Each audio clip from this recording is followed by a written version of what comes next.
Work for me. Hey, I'm Sashen, CEO, co-founder of Xero Shoes. This is our monthly Ask Me Anything, where it's on the third Tuesday of each month. Yeah, that's what it is. Where you literally can ask me anything, whether it's about Xero shoes or minimalist footwear or barefoot shoes, or how to transition to barefoot or minimalist, or how to not, or how to whatever it is I'm making for dinner. Or you can ask why I've got a sling around my neck and my arm in a thing. Here's my arm in a thing.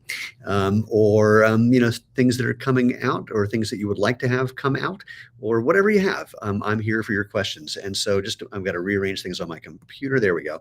So what happens, this is a live event, and if you have a question or a comment, you can type it in. I will see it over there on my screen. So if you see me looking over there, that's why. Wait, I'm going to rearrange some things just a tiny bit.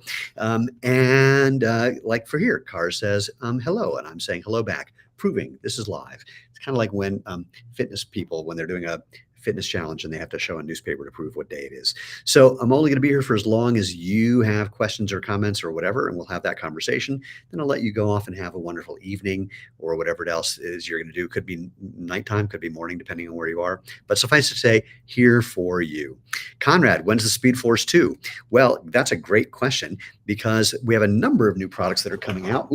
In about a month, and the Speed Force 2 is one of them. And wait, hold on, let's see, is there a hint about that somewhere? Yeah, there is a hint about that somewhere. See if you can spot it. There's some Easter eggs going on right now. So yeah, Speed Force 2 is coming out in about a month, along with 7 other products for the fall. Some are upgrades to existing products. So there's an HFS2. I will give you a hint. There's an upgrade to the Mesa Trail, but I'll see if you guess what that one is. And then let's see, we have two new products that I'm thinking about. I can't remember how many we have that are maybe, there's 3. I don't have the whole list in front of me. So yes, Cars, shoulder surgery, bicep tenodesis for people who care, and then a little rotator cuff, something or other. Oh, and they shaved off some bone spurs. I'm a former All-American gymnast. I don't know any gymnasts who've escaped without having shoulder problems. Do we have a work boot type of shoe? So that's an interesting question. It's the number one request we've been getting, and we have something in development, but we're not there yet. What I'm going to recommend, I want to change the captions for just a second, see if I can find what I want here. This one. If you have a suggestion or a request, then go here. Go to xeroshoes.com/feedback. So regarding the work boot, go there and let us know what you're looking for, because there are people who have different requirements or people who have different requests about what a work boot would be. So it's going to be a protective toe, probably composite, not steel. It's going to be still give you a nice wide toe box to let your toes do what's natural. And it's going to be flexible enough to let you walk like a human being, but also have some protection for things like shovels and ladders, etc. But go leave your comments about that if you need that. So like a steel toe, there we go. Heidi says, I totally love my Mesa Trail. Too excited to hear more about the update. Let's just say if it's damp wear, you're going to really like it.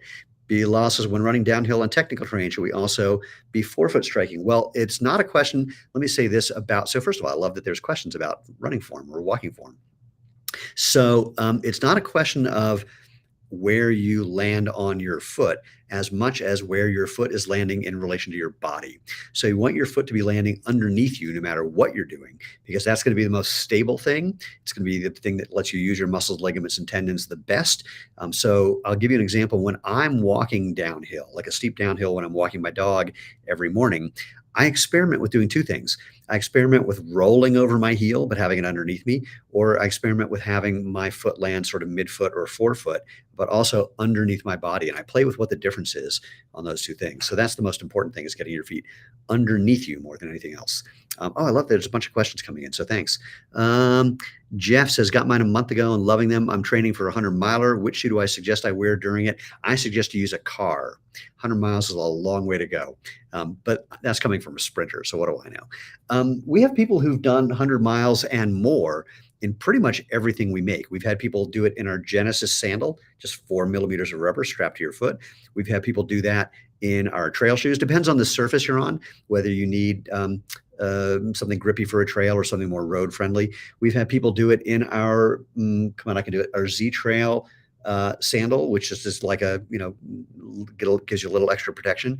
We've had people do it in the Prio, the Speed 4, I mean, literally anything. So what I would say is, as you're training, just experiment with whatever you have. And if there's something else that you think you might want to try, give us a call. We'll make a recommendation and see what's helpful. But I think it's going to be more a question of maybe terrain and then what you're doing. But I'll give you this piece of advice.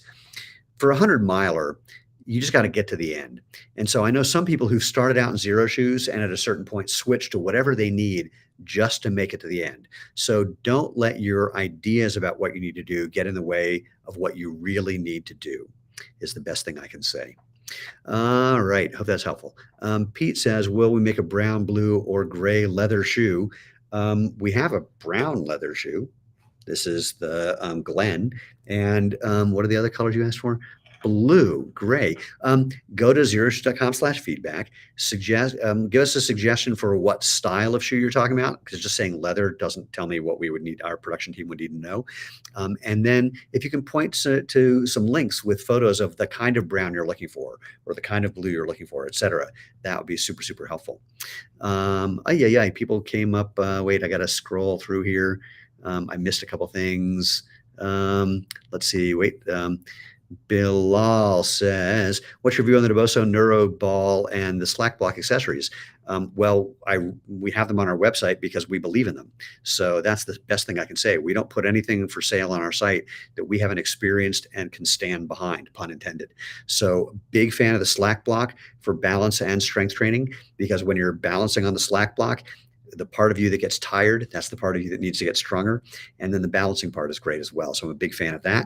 And the Neuroball, just a great foot stimulator. I'll tell you a story about the Neuroball and about the Neboso trail sandal that we have, and the Neboso insoles that we also sell, and the socks, basically about the Neboso technology. For people who don't know, our friend, the surgical podiatrist, Dr. Emily Splickle, developed a material that gives you additional foot stimulation, basically.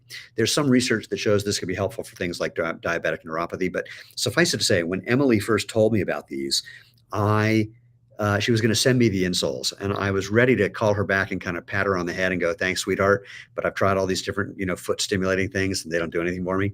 So she sent them to me. I put them in my shoes. I walked around for an hour or so. I came and sat down where I'm sitting right now, kicked my shoes off, as I tend to do.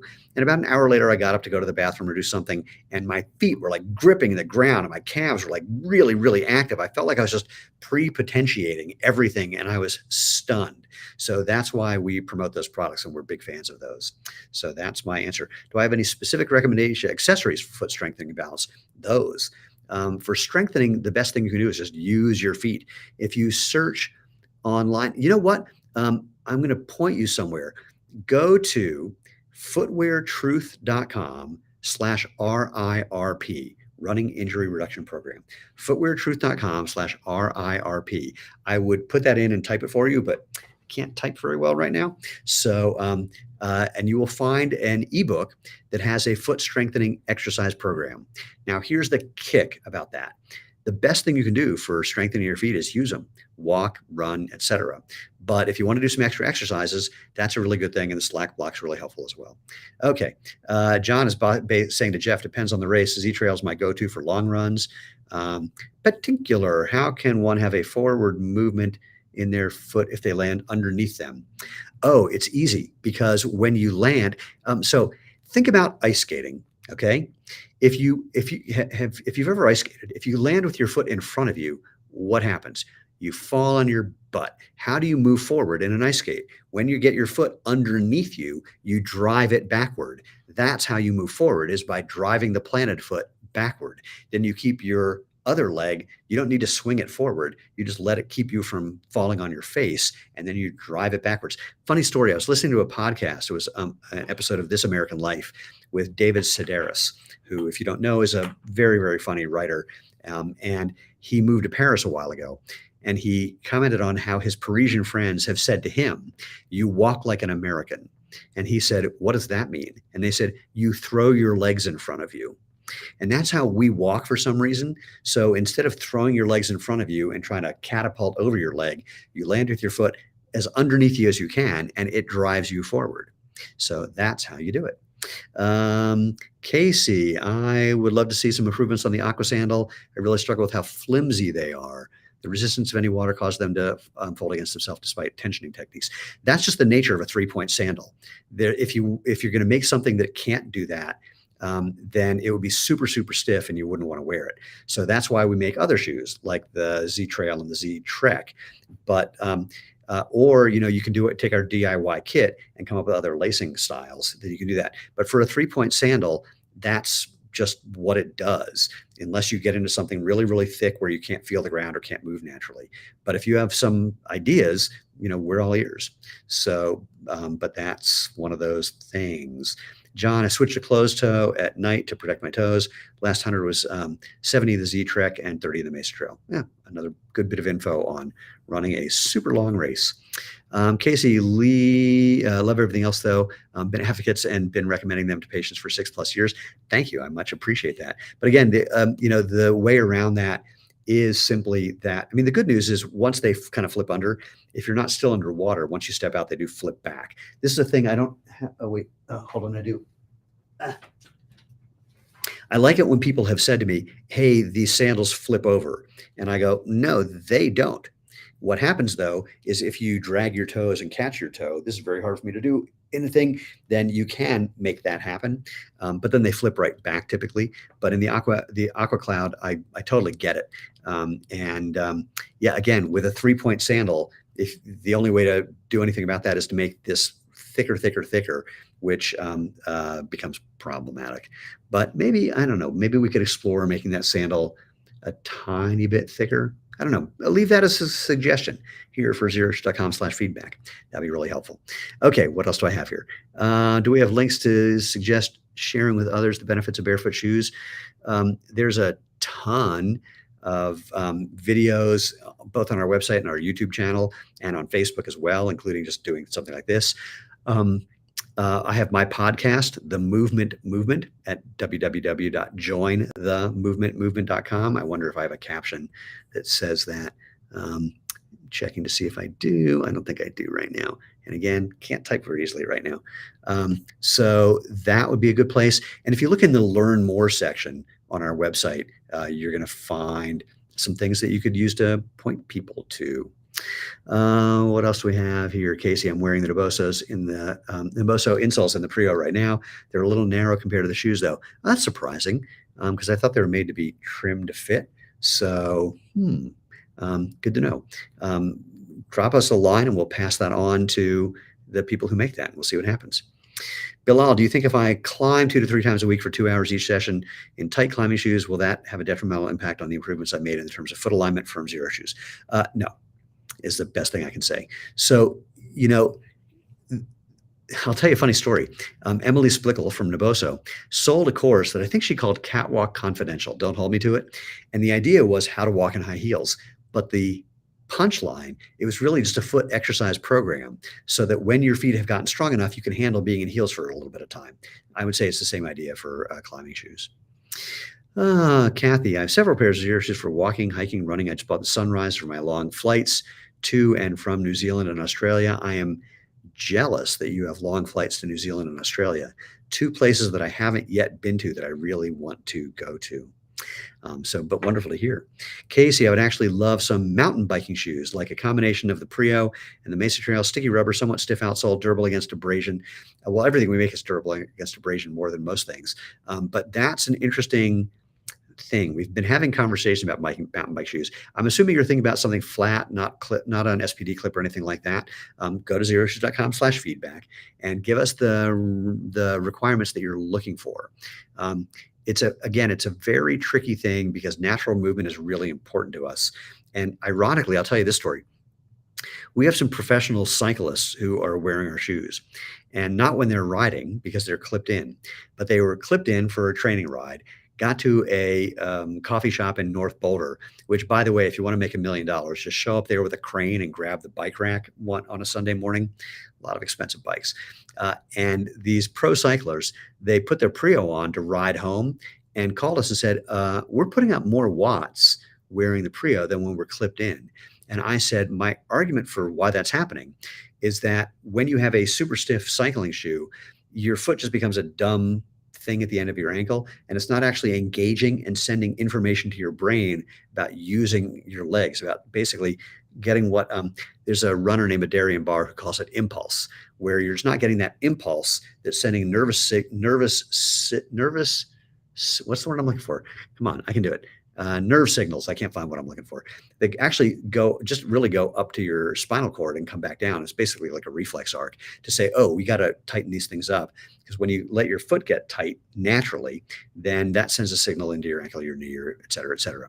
So, if for any suggestions, go to xeroshoes.com/feedback. Give us as much info as you can. Kathy, I bought my Nabosos a size larger than my Prios. They fit fine. Good to know. Oh, Naboso insoles. There we go. Good idea. And Kathy, Women's World Cup. Wait, going to watch or going to play? You never know. So definitely want to hear about that. Okay, EGATs, what else? Again, just a reminder, obviously there's a live call, and I'm just going to stay on for as long as you need to. By the way, I should have started with something and have you anyone noticed the Easter eggs behind me about things that are coming out? Just to watch, that's good enough. Watching the World Cup would be super, super fun. So Easter eggs behind me, we have new products for the fall coming out in about a month. You'll be hearing about that in about 3.5 weeks, because we'd like to let people know a little bit early. We just did a kind of blowout because we had way too many of our Prio and HFS. So there's something going on there. But anyway, more importantly, there's some hints behind me about stuff that's coming out in the not too distant future. But I do want to say, for people who are new to Xero Shoes, if you're here, let me explain what we do and why we do it. And it's all about doing what's natural. I like to say, discover what you've been missing: natural comfort, performance, and health. And what does that mean? Well, you have a quarter of the bones and joints of your whole body in your feet and ankles. That's so your feet can move, bend and flex and move. That's for balance, agility, and mobility. If you don't let them do that, that function tries unsuccessfully to move upstream in your ankle, your knee, your hip, and your back.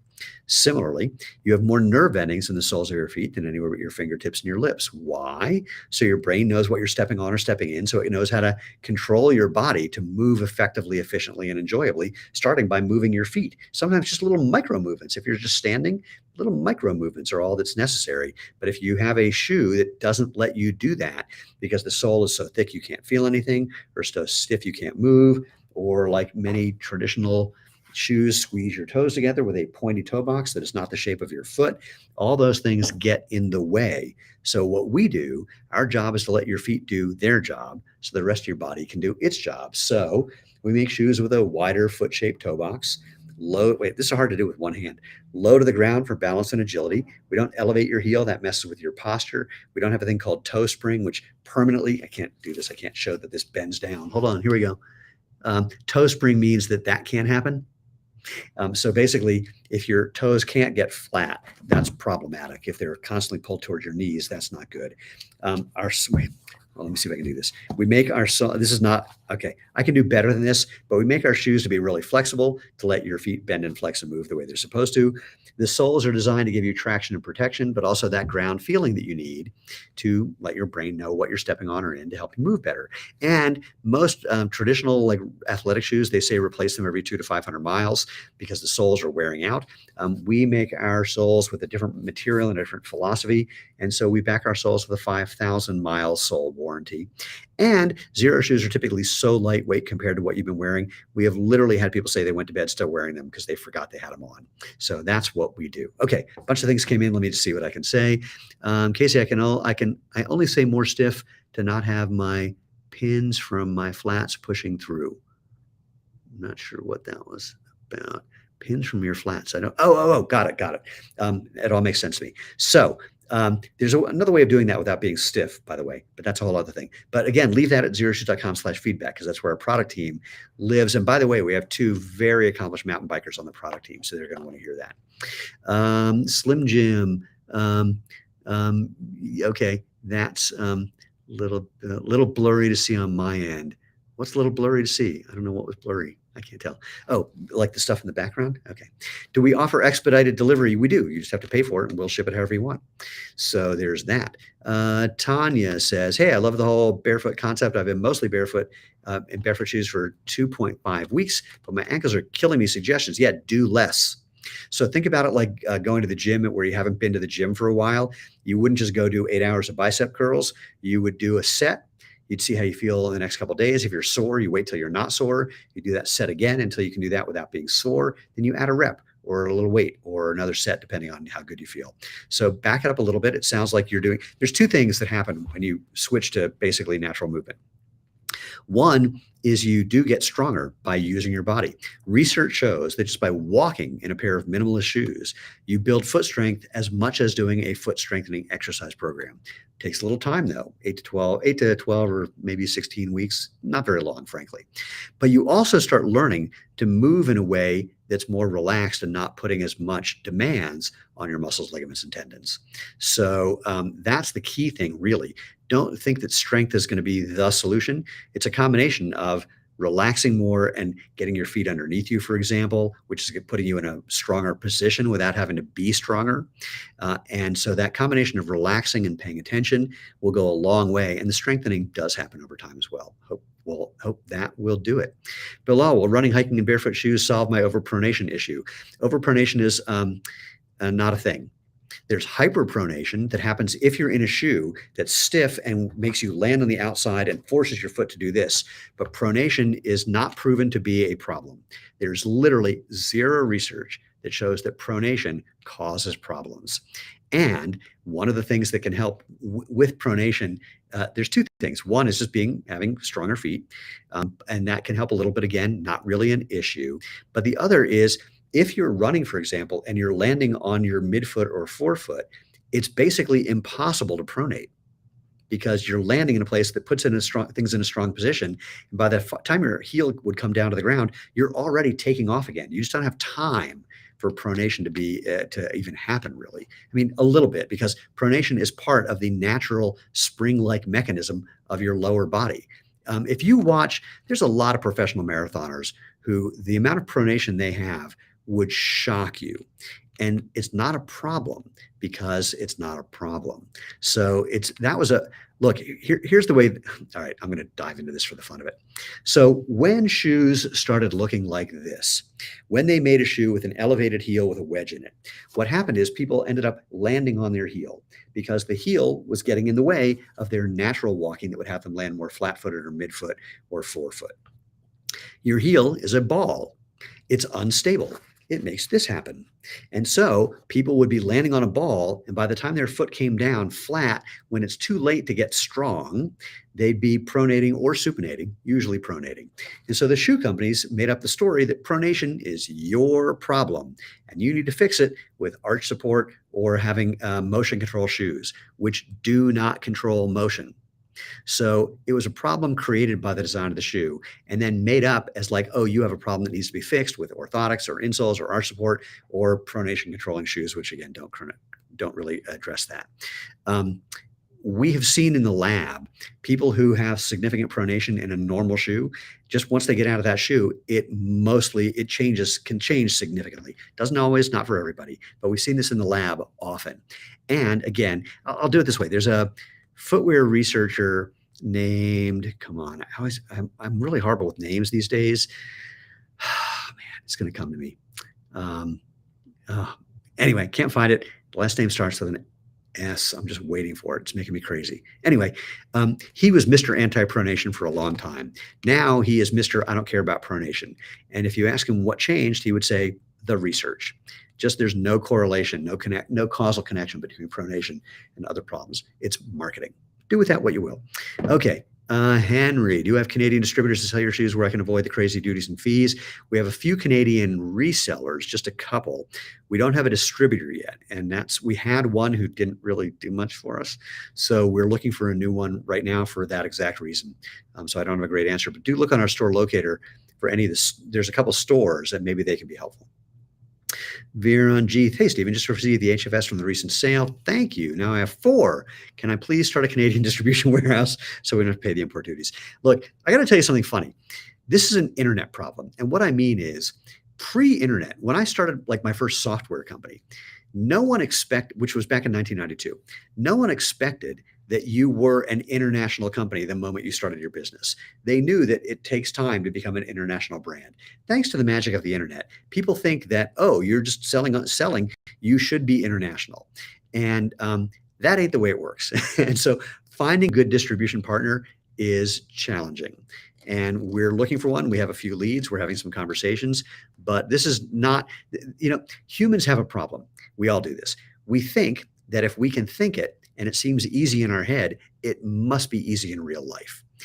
And that's not the way it works. So we are looking, but again, very high on our priority list and very, very challenging to do. So FYI. Okay, let's see. Cars, duck shoes. I have very wide forefoot. I don't know if you are buying men's shoes or women's shoes. If you're buying women's shoes, you might want to try the men's. Statistically, men's feet are wider.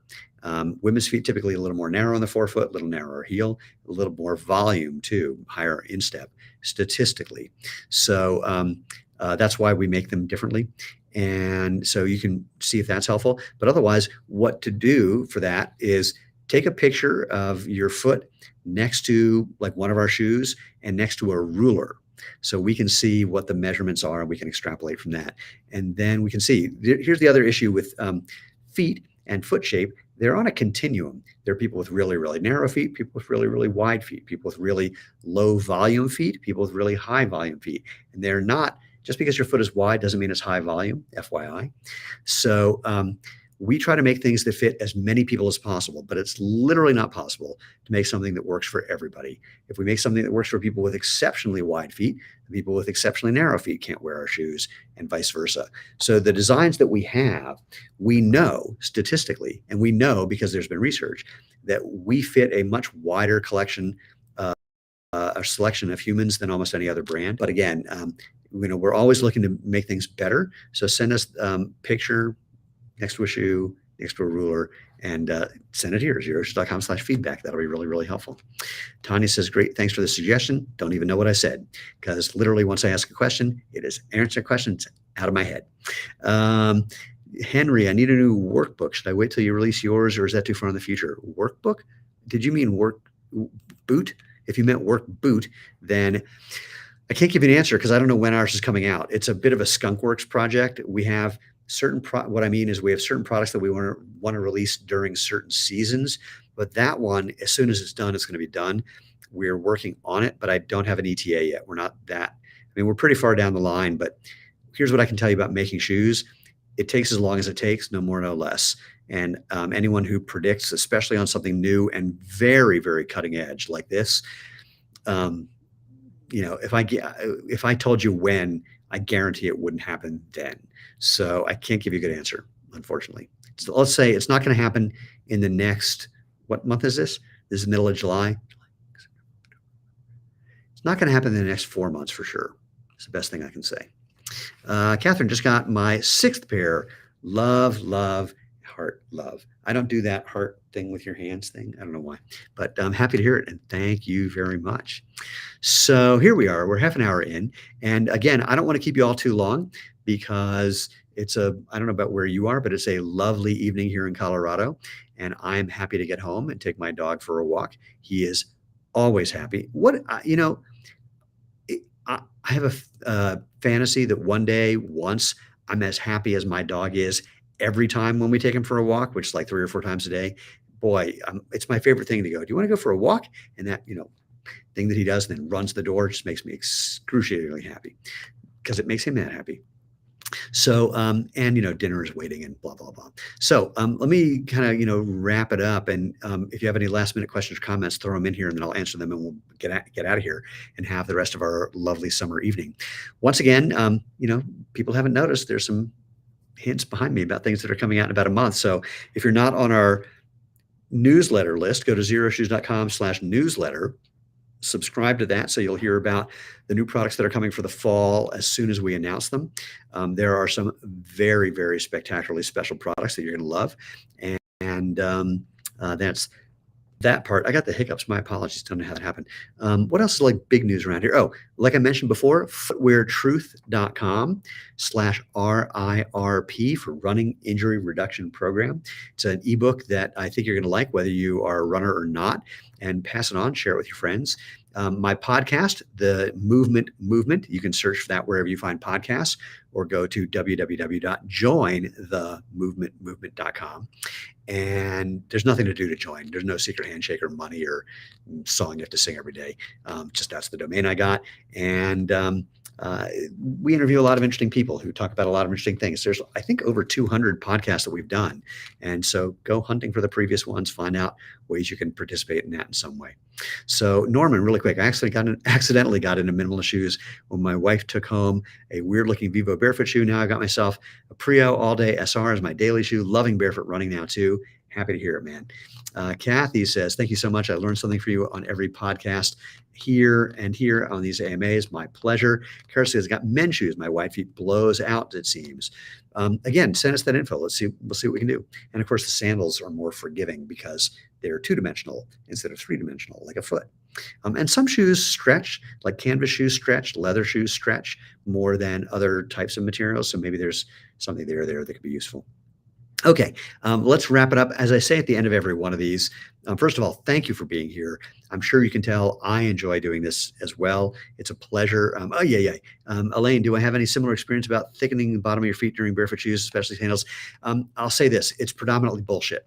And what I mean is there's this idea that you need to get calluses and you need to get thick skin before you can do this. Totally not true. The skin on your foot will get a little thicker over time, and that may be helpful. But the real big thing that makes a difference is the fact that you become more attentive to how you're placing your feet, more attentive to not overweighting your foot, like not just committing before you kind of start sensing what's going on, and walking with natural form, getting your feet underneath you, using that to move you forward instead of just like haphazardly putting your feet down. And I unfortunately don't have proof for this, but here's what I can tell you it feels like. While the skin on my foot has gotten a little thicker, not calloused, still super sensitive, what's happening is my feet seem to have gotten more flexible. So things that I used to step on, now I kind of flex over them. And it feels like my reflex arc has improved, where like I put my foot on something, if it doesn't feel good, I'm stepping off of it and my other foot is already kind of right there because I'm not, again, overweighting. I'm not just putting my foot down and crossing my fingers. So do with that what you will. Slim Jim says, William Mollis. Look, if you haven't seen it, I did me reacting to mean things people say about me online. We just recorded another one of those. And so you will get a kick out of what you just said. So anyway, what was I saying? Oh, at the end of, by the way, I love doing this. It's a pleasure. Happy to have you here. Really thrilled to have you here. But more importantly, really thrilled to hear about your experiences, positive and negative, because no one gets anything perfectly all the time. So we're here to always just improve things we're doing as often and as fast as we can to help people experience the fun and benefits of natural motion. And so when Lena and I started Xero Shoes just shy of 14 years ago, holy mackerel, we literally never imagined we would have now helped well over 1 million, like about 1.5 million people discover the fun and benefits of natural movement. And more importantly, we never expected to be having these kind of conversations. And it's what you guys have all done by getting our shoes, wearing our shoes, talking to strangers who ask you about our shoes, and spreading the word. That's what made this grow. The number one thing that has grown our brand is people being willing to share about our brand. So we are unbelievably grateful and thankful. And, we have much more coming up. So, Virenji, what's the next collab you can talk about? I don't know that we've done. Oh, we did the collab with Born to Run, which, by the way, if you haven't checked that out, go to xeroshoes.com/born-to-run, and you'll find out more info about strengthening things you can do, exercises and games you can do to get better at running and walking. And of course, we did a collab with Chris McDougall and Eric Orton, who wrote Born to Run 2. Eric is Chris's coach that got him into Born to Run. And they are now working with us because they love our shoes. The first time they've ever done anything with a brand, let alone a collab with a brand, because they like what we're doing so much. And so that, I don't know that we have another one planned yet.